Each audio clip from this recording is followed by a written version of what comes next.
তো সকালবেলা বাপের বাড়ি গেছিলাম, কাজ হচ্ছে তো ওখানে। তো ছেলে মেয়ে দুজনই রয়ে গেছে ওখানে।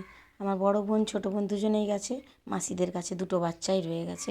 আমি এলাম, দোকানে ছিলাম, দোকান থেকে এসে এখন এতগুলো কেক বানিয়েছি। এখন ওর বাবা দোকানে আছে। এই সব কেকগুলো কালকের জন্য বানিয়েছি, কারণ কালকে আবার সকাল থেকে চলে যেতে হবে। এখন তো আর সকালবেলা কেক বানাতে পারি না, ওই জন্য রাত্রেবেলা বানিয়ে দিয়ে যাই দোকানের জন্য। এখন এতগুলো কেক বানিয়েছি, বোনপো দুটো রয়েছে। আমি ভাবলাম ওদের জন্য কিছু নিয়ে যাব না, এই 1 পাউন্ডের একটা স্মাইলি ওদের জন্যও বানিয়েছি, ওখানে নিয়ে যাব।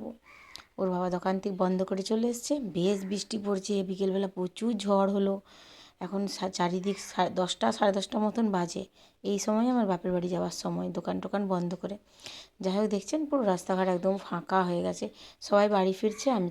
আমি এখন বাপের বাড়ি যাচ্ছি, এটা আমাদের বটতলা। ফোন করলাম, ছোটো বোন বাড়ি চলে গেছে। তো এখন এই যে আমি এসছি, না বাড়ি চলে যাবে বললো। আমি বললাম দাঁড়া, আমি কেকটা নিয়ে যাচ্ছি, একটু তো ছেলের জন্য নিয়ে চলে যাবি। এই যে এই ঘরে আমার বড় বোনের ছেলেটার সঙ্গে ঝামেলা হয়েছে আমার বাকি বাচ্চাগুলোর, ও ওই জন্য ওই ঘরে বসে ফোন দেখছে।